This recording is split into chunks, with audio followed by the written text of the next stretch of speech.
What's up, everybody, and welcome back to the What the Fun Show. Today we are continuing our favorite movie series, and we are doing Joe's pick. So let me introduce the panel. Joe, how you doing today? I'm here. I'm Joe. It's my pick. I'm doing well. Yeah. And Justin is back. Rubber duck. Ducky Quack, duck. quack. The duck is back. Yeah. Here he is. Back again to review that's a good. movie of our favorites. Yeah, a movie. So yeah, listeners, we are continuing that favorite movie series. So each and every month we'll be doing one podcast on one of our favorite movies. We'll have a rotation. And the fourth movie in the rotation is going to be somebody from the community. So next month we do already have a guest lined up. So we're really excited for that. So stay tuned to our socials at What the Fun Pod on Twitter, just so that you can see what's coming up next for our favorite movie series. And just a little bit more housekeeping. The Best of Batman series has started, and Mask of the Phantasm, our review of it, me and Joe did a review on that, is out already. Next month, we will be getting you 2 Best of Batman episodes leading up to The Batman, a year review, sort of like a year later review for The Batman in March. Okay? And if you're listening to this podcast on the day that it releases, which is Wednesday, in 2 days' time, we will be starting a Harry Potter series, 1 movie per month. And so we're starting with Sorcerer's Stone, obviously, here in January. Stone. Well, that's the British version, the UK version, right? The real version, yeah. Sure, whatever. Anyway, Americans were too dumb to understand it. Anyway, if you are not subscribed yet on your favorite podcatcher of choice, please hit that follow and subscribe button. We would really appreciate it. Leave us a review. Apple Podcasts is going to be the best place to do it. If you want to leave us a review on Spotify, you have to do it from the mobile app. They have a star system there. So again, go ahead and do that. That would be much appreciated. If you're on our YouTube channel watching us now, hello, and subscribe, like, and comment down below what you think of our movie today. And our movie, of course, is, Joe? Tucker and Dale versus Evil. Tucker and Dale versus Evil. Yes. Joe, this is one of your favorite movies. It was directed by Eli Craig. He did the screenplay and the story as well. Starring Tyler Labine. Is it Labine? Okay. It is. Alan Tudyk, Katrina Bowden, Jesse Moss, and Shaylin Simmons. Music is done by Michael Shields and Andrew Kaiser. This was January 2010. Two days after my birthday, it released in 2010, and 1 day after yours, Joe. 89 minutes. It's in English.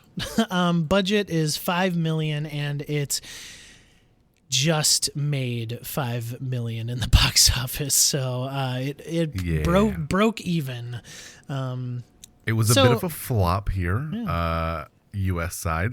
It did really well internationally, thankfully. That's how they made their money back.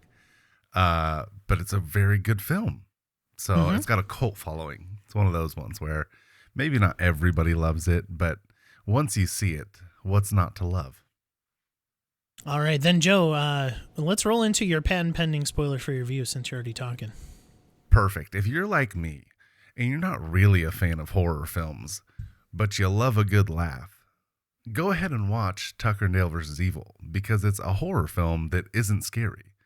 And it's a comedy that's kind of gruesome. Okay, sounds good. Justin, spoiler for your review. You guys going camping?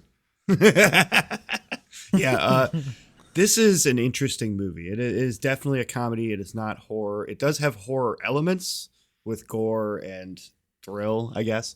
But for the most part, this is funny. There's lots of one-liners. There's lots of comedic relief throughout the entire film.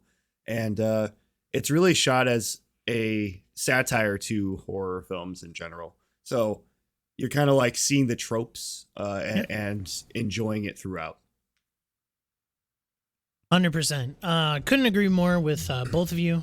Yes, it is a movie with comedy and gore. Thanks, Joe. And Justin, you're right. It's one of those satirical films, plays on the tropes of horror movies, and might I add, quite well. Actually, I think that it does its job, and really good. So for me, this movie. this movie comes down to this. A little story time with Mike. I grew up. Justin, you can sort of corroborate my story because you know my dad's taste in movies and shows and stuff. But I grew up watching Three Stooges and Abbott and Costello with my dad. We had VHS copies of all of this stuff, and we would watch it all the time. And this movie, Tucker and Dale versus Evil, is a modern Abbott and Costello meets Frankenstein, like with the gore. You got Alan Tudyk's character Tucker as Abbott, and you have Dale as Costello. You know, the sort of goofy, not so smart character, but also is the one that saves the day all the time. But also like Abbott is very smart. You know, in a way, Tucker's pretty smart. But you know, he has his head on his shoulders, and those two really make this an Abbott and Costello modern take for me, with more gore, more horror tropes, and it works so well. I love this movie. First time viewing it, and I absolutely adored it. So, yeah. Score. Yes. Good job, Joe. That's what I was looking for. Okay, so that was our spoiler-free review. If you guys have not seen Tucker and Dale versus Evil, consider this your official spoiler warning. Hey, you. What are you doing? Who, me? Do you want to be spoiled? No? Well then, Stop it. Get some help. so you don't feel like this guy.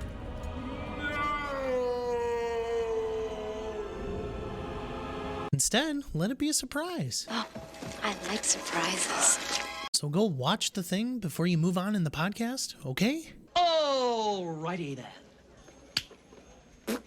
All right, that was your official spoiler warning. So stop right there if you have not seen Tucker and Dale versus Evil. So, Joe, I'm going to swing it to you again. Why is this your favorite movie? It's watchability. It's rewatchability. I'm a huge comedy guy. I think it's hilarious. I love slapstick. This is not quite slapstick because like there's murdery things that happen, kind of. Not really murder. That's the funny part, right? You think it's murdery, but it's really self-unaliving. I think that's how we have to phrase it to be on the interwebs. Because you can't talk about the whole pact that these college students have made. But yeah, it's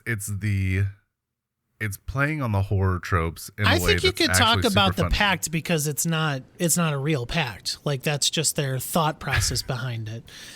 I just know that they get all titchy on YouTube about what you say. Yeah. As far as unaliving oneself, Yeah, specifically okay. when you do it in such gruesome ways as they do in this.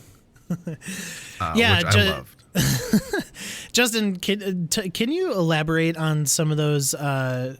So just to set the stage, Tucker and Dale think that these college students are unaliving themselves, and they are having a camping adventure and they've set a pact with each other to unalive themselves. So Justin, can you elaborate on some of those unaliving moments and the comedy behind it? Well, Heidi Ho, officer, we've had a doozy of a day. These kids end up doing a lot of things. One is impaling himself. Another one is jumping into a wood chipper. That was the wildest. There's one is shooting himself with a sheriff's gun. The tropes are there of just these kids are surprisingly really good at doing this to themselves somehow. And accidentally, Yes. but it doesn't look accidentally for Dale and Tucker for sure. I think I was talking to Joe about this, but last week or something when we were just talking about this movie again. It was my first time watching, and so the very first unaliving, just holy buckets, just straight up came out of nowhere. Tucker's he has sawed into a bee's nest, and he's running. He's running away from the bees, but he's running like a crazy madman with a chainsaw that is running. Obviously, a play on Texas Chainsaw Massacre, right, Justin? And the spins he was doing were iconic. Yeah. And this other college student is running away from him, not realizing that he's not chasing him. He's just running away from bees.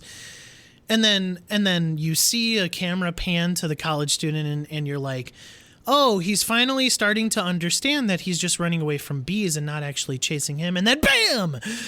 He runs into a very pointy stick. Yeah, and even and after impales himself. Even after that, you see a bee land on his face, and pretty good graphics wise, and he's like, "Oh," and then he dies. Like, yes, the way and that even was shot was so brilliant, right? Because you get this awesome horror trope of running through the woods. You've got the crazed murderer with the chainsaw, and you've got the kid running for his life, and then all of a sudden they're even, right? And Tucker's like passing the college kid, and the college kid is like, huh? And like, I loved how it was The shot slow because motion. he was so confused, right? He's like, why is I thought he was chasing me, but now he's ahead of me. And then you got this like crazy scene where the college kid just stops. Yeah. And a second later they're like, and here's why. You're like, I'm watching it in the basement by myself, right over here in my man cave, and I screamed. I was like, oh God, like I was just so surprised at that happening. It was just so crazy. Justin, let's roll with you. What were some of your favorite moments in this whole movie? Easily the wood chipper is pretty good. Oh yeah, especially because of the lines that the script after it happens. You see Tucker just like throw the body down after trying to pull it out of the wood chipper because it's half a body wood chipper, and he's like, "Are you okay?" Like the one-liners are great. Then you've got like when the sheriff rolls up and they're both they're dragging half a body, and he's like, "Oh, he's heavy for half a guy."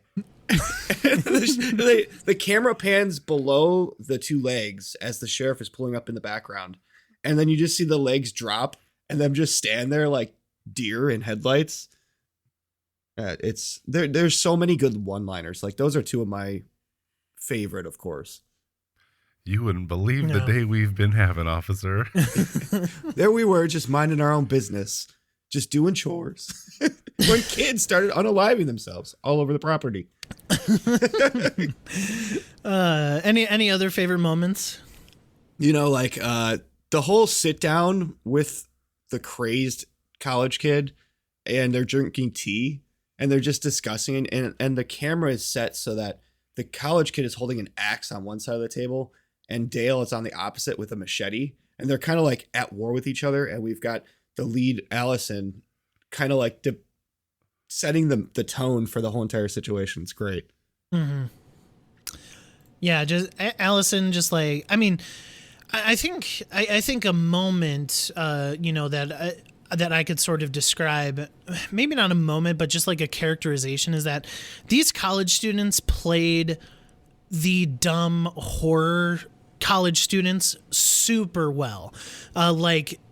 Justin, you and me, our favorite genre is horror movies. And so there, in every single horror movie, it's a trope at this point. At every single horror movie, there is dumb kids who make stupid decisions, and each of these do that. Except, I think it's fair to say the smartest people are the two black people within the group, because they're writing against their trope. Like they are writing a satire off their horror movie trope, is their the token black guy that always happens. And just like, that's what I think the moments where you just see those tropes and those characters sort of live out, some of my favorite moments for sure.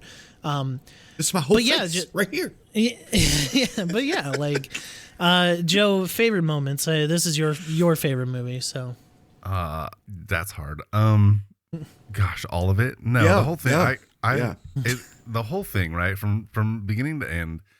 The way it opens up with the college kids, not even Dale and Tucker. So opens on college kids. They're on their road trip, right? All in the car. Stupid kids being dumb college kids. Oh no, we forgot the beer. And then like they almost hit Tucker and Dale as they're pulling back onto the road. They pull off into the gas station. Another awkward encounter. It's the You guys going fishing? Deliverance moment. Yeah. And then from there, it becomes Tucker and Dale's film. Mm-hmm. But I loved how they started it on the kids, so you get this feel for, okay, group of kids all hanging out, having fun in the woods. Yeah. And then it moves to, okay, two hillbillies fixing up this mansion that they're really excited about. And this thing is a broken down cabin in the middle of the woods. But for them, right, it's amazing. I can't pick one. I really love everything they did. That's why it's one of my favorite films, is because from beginning to end, there's no point where it dropped off for me. Like, not a single one. All the way up to the very end when they're in like the sawmill doing all that stuff. Like the whole thing just works for me on every level. Yeah, and just like I want to drive home, like, if listeners, if you know who Abbott and Costello were, and like watching like Abbott and Costello meet Frankenstein or meet the werewolf, like you will understand how similar this movie is to that sort of style of comedy, but done in a modern way, done with a gorier take. Obviously, you don't have gore in Abbott and Costello Meet Frankenstein, but the one of the purest examples of that comparison is at the beginning, when Costello would have been a character who would walk up to a very pretty girl with a scythe in his hand and wanting to make friends with these college students, but that's what Dale does, and like they're like, whoa, man, just get away, like just get away, because you're carrying a scythe. Like, why are you trying to talk to a girl? Obviously, he's innocent in that, but like, why are you talking to a girl with a scythe in your hand? Like, that's the sort of comedy that I really love. Just those moment comment. I don't know what I'm saying. Those moments. Justin, any other favorite moments? Shortly after that sit down, the college kids that were not in the room break in and try to save Allison and the crazy kid, in my opinion. The actual crazy kid. And they end up killing their own friends in this situation. One of them is weed whacked in the face, one of the lead females. and then the African-American gentleman is set on fire, and the other female lead throws moonshine on her to put her out, all in a matter of like 10, I don't know, like 5 minutes. And it's just like one thing leads to the next, and it's just escalating even further in these awesome moments of hilarity. Mm-hmm. It's just so good. like, and this was during an era where like these like spoof, scary movies were sort of even on the downward trend, because like Scary Movie ended up getting worse and worse at each iteration, and this one is sort of smack dab in the middle of that era, where sort of declining. But Joe, I'm gonna hand this off to you. It just does it so well, and that's why I applaud your decision. Just the tropes and the hilarity in a horror movie, which is not your favorite genre. It is not. It just works, right? I think they executed it so perfectly that no matter what your take is on movies, you're going to enjoy it. Like, if you don't like horror, if you don't like comedy, I still think you can enjoy this film because they did everything so well. So horror is not my favorite, right? I've talked about that so many times on here. I don't like scary movies, usually because they don't interest me, or if they're too gory.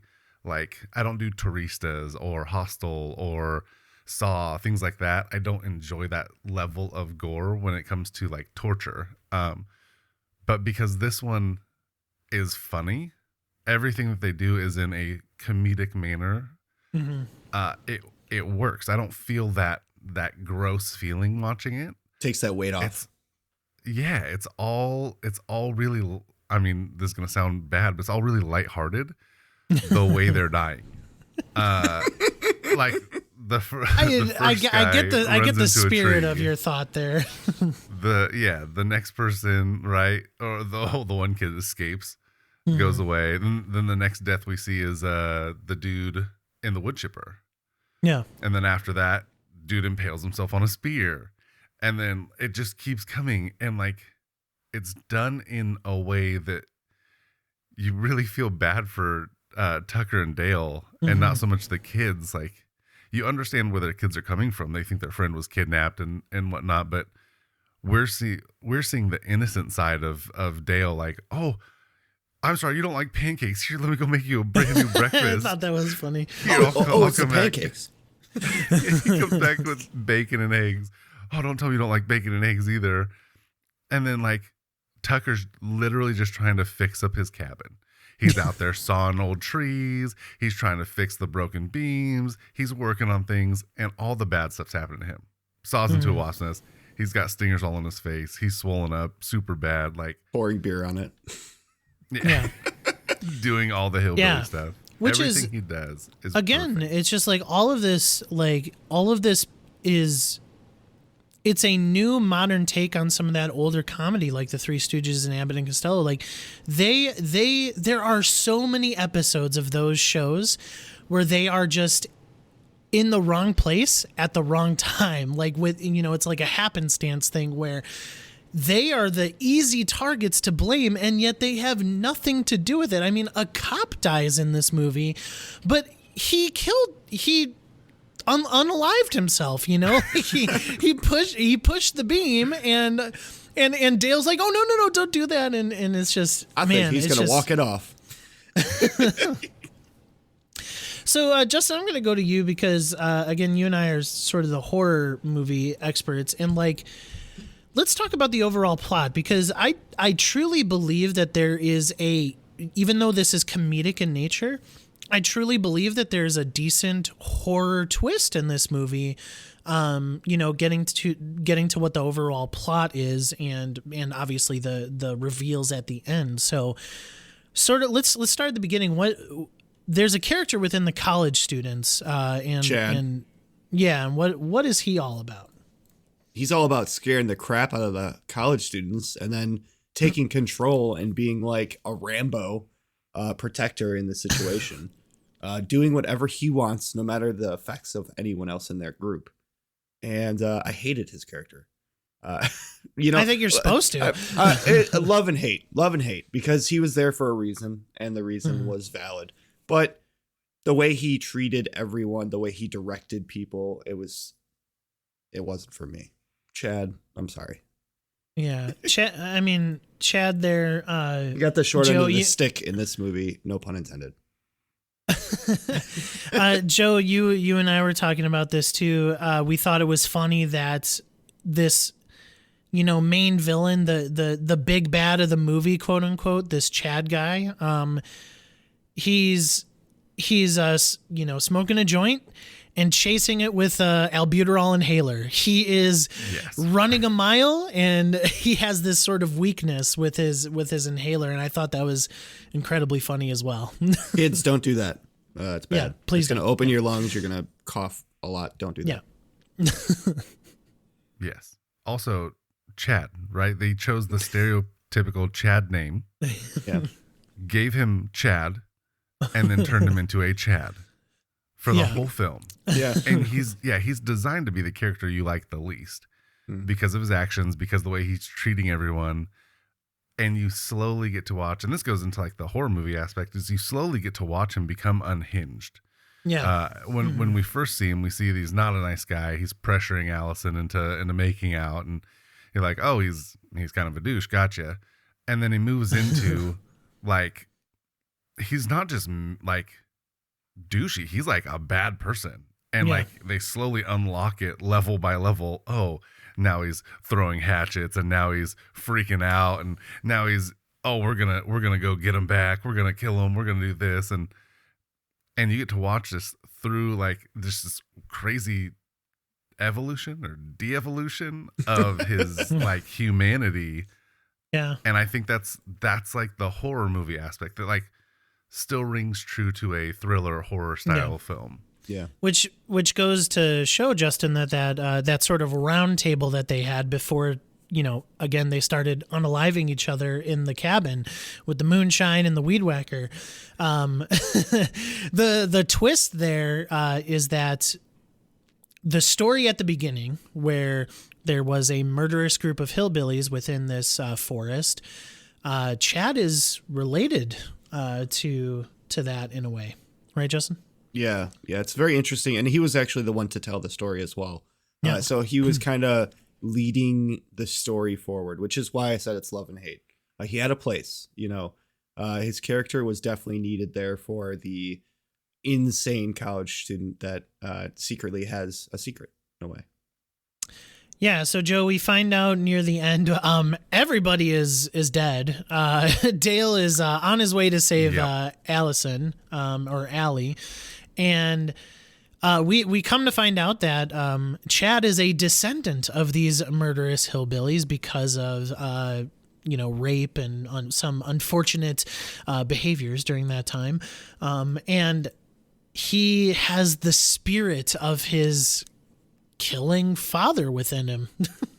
Apparently so. Yes, he not only inherited his great looks, but also that crazy killer instinct. Unfortunately, it was a murderous instinct and not like a good one. Yeah. I love the trope of girl tied to the railroad tracks. I think it might be the oldest in the book. Yeah. Except for this time it's a sawmill. I mean, that's silent film days. Yeah. And I think it worked so well. And then because that's right before this reveal, right? We get the and then Dale gets her off and they get to this room and they find all these articles like, oh my gosh. And then we get to understand, okay, as the audience, that's why he's a crazy person. It all makes sense now. And the bad guy is actually not the bad guy that everyone thinks he is. Yeah. So Justin, like, would you agree with me that that this like still works as like, even though its shell is comedy, right? It still somewhat works as a horror movie in a way. Yeah, it definitely does. Because you get those same feelings, like regardless to if they're factual or not, those feelings are there and they're valid. It's a similar-esque horror film to something I grew up with, right? But in a different take on it. Like you said, it's a reinvention of the horror genre and the satirical genre. Yeah, it just works so well. I think Tucker and Dale are perfect in this. Perfectly cast as well. Just again, Justin, I harken back to what you just said. All the one-liners are just so good. Like this is a movie I watched by myself, and I don't normally laugh at comedies when I'm by myself, but I was laughing when I was watching this movie because it worked so well. Yeah, that guy ran into a spear. Like, it was just like mind blown. Anyway, Justin, you got IMDb pulled up. We're gonna go straight into our trivia segment. Yeah, can you let's read start us off, some awesome trivia? Yeah, of course. I'll provide the finger sandwiches. This is interesting.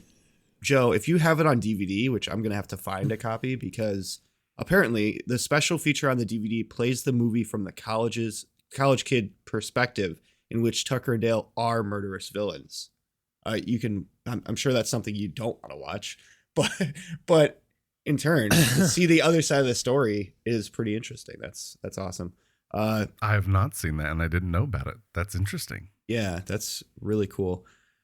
The film was shelved for over 3 years before it finally released. That's crazy. I think if they released it on time, it would have made more money. Maybe. I mean, maybe. I mean, who's to say? I wasn't really privy to the movie industry back in 2010. I was in college. But yeah, I mean, I don't know. Like, I think that this is a diamond in the rough, sort of. Like I said, like Justin, I think you would agree with me. Like the like the satirical horror genre at this moment wasn't the best. No. And then it did have a resurgence with, like, I would say this, I've never seen it before, but I would say that this probably resurged that. Cabin in the Woods is another one that sort of resurged that. And so yeah, I mean, who's to say what it would have done if it released on time? Here we go. We got another one. After Tucker hits the beehive with the chainsaw, he started running and moving his arms in a parody homage to the film The Texas Chainsaw Massacre, which is something we mentioned. Which is factual. Apparently, Dale only swears once in this film. That's pretty cool. When Dale and Tucker save Allison from drowning, they shout, "Hey, lady!" a nod to Jerry Lewis. That's pretty cool. Okay. Okay. Cool. Yeah.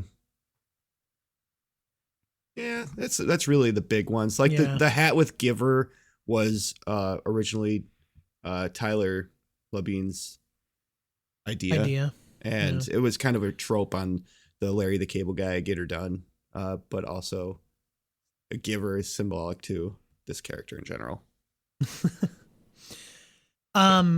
I like this one, Justin, that Tyler Labine ad-libbed the line, "They hate my face." That was one of my favorite one-liners in the movie. Like, I don't know, Tucker, they hate my face. It's just like, it was just so good.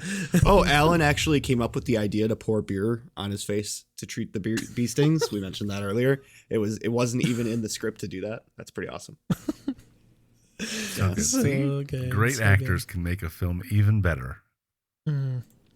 All right, Joe, we're going to go to you first. Ratings out of 5. Remember, listeners, 5 is amazing. 4 is great. 3 is good. 2 is bad. Or no, okay. 1 is bad. Go ahead, Joe. Correct. Obviously, it's a 5 for me. It's my film. I suggested it. If I rated it anything other than 5, why would I put it here? So it's a 5. It's an amazing film. I think that everyone should watch it, regardless on if you like this category of film or not, because I think that it will surprise you. I think it will, yeah. Justin, rating. This vacation sucks. I'm going with a must-watch, 5 out of 5 for this one. I've seen it over a dozen times. I saw it when it came out, and I loved it then, and I continue to love it. Joe, this is a great pick, and I know why you picked it. And if you like horror movies, if you like comedy, if you're okay with a little bit of gore, even if you're not, give it a shot. Enjoy it. It's hilarious. The one-liners will get you no matter what, and you'll really feel for the lead characters, Zach and Tucker, or Dale and Tucker. Zach and Tucker. Dale and Tucker. Who's Zach? I don't know. Oh, and also Jangers the dog. You'll love him. Yes. Jenkins yes. is great. A little caveat to what Justin said. If you're okay with a lot of bit of blood, there's a lot in here. It's not just a little bit of blood. Anyway, it's not too much. I think it's not there's too one much, and scene yet where it's real bad. one went into a wood chipper and blood is everywhere. Anyway, but it's you done okay? in such a funny way. It literally looks like they throw a bucket on that girl. It's so funny. Every time I see that scene, it's like a whack-a-mole game, because she like pops up, gets sprayed, she's like, and she comes back down. So funny. Yeah, I don't know. This movie, again, I love this style of comedy. It just works so much for me. Yeah, but at the end of the day, like, it's a comedy horror, it's a sort of genre that, has some stinkers, but this ain't a stinker. This is a 5 out of 5. We got 15 out of 15 That's here. right. A perfect score. Yeah, I love this movie. It just works so well for me. Again, like, it is literally a modern version of comedy that I grew up watching. So it just really, really brings that feeling back to me. So yeah, 15 out of 15, guys. This is the only second time in history that this has happened. The other one was Knives Out. Sorry. So yeah, Good job, guys. Good pick, Joe. I think it is very warranted to be one of your favorite movies. And listeners, let us know what you think of Tucker and Dale versus Evil down in the comments section below. Especially if you've never seen it before. Yeah. I really want to hear from people who have not seen it and gave it a shot because they heard this. Like, I want to know their first impressions, because hearing yours was so cool. Like, I love that I got to introduce you to something that's kind of in your guys' wheelhouse. And Justin's right. That's why I chose it, because I knew that this would be a your wheelhouse sort of thing. I want to hear what you guys think. Yeah. It worked. Let us know. Yeah. One little thing here. The film's director, Ellie Craig, and his wife, Eli Sasha, were brief roles at the beginning and the end of the movie as the cameraman and reporter, respectively. Yep. So he even paid homage to his fam. Yeah. Yes. Yeah. So it was in the cast, so I didn't see that in the trivia. Yeah, she's the one who like turns back to the camera's like, no, we're gonna go in, and then gets like whacked in the head with the pole. Yeah. And then he falls in front of the camera. Of course. Yeah. Wonderful movie. Go ahead and check it out. I believe it is streaming on Amazon Prime. And Vudu. But I think you can free. also find it on Vudu with ads as well. So go ahead and check it out there. This has been a review of Tucker and Dale versus Evil, our third movie in our favorite movie series. Next month, we are having a special guest on the show to talk about his favorite movie. So stay tuned for that. Stay tuned for all the content that we have. Please subscribe. Follow us at What the Fun Pod on Twitter so that we could connect. And if you would like to email us and let us know how we're doing, you could go ahead and do so at whatthefunpodcast@gmail.com. For me, for Mike, for Joe, for Justin, again, our review of Tucker and Dale vs. Evil. We'll talk to you guys later. Bye. Bye. Holy crap, Dale. We have to go hide all the sharp objects.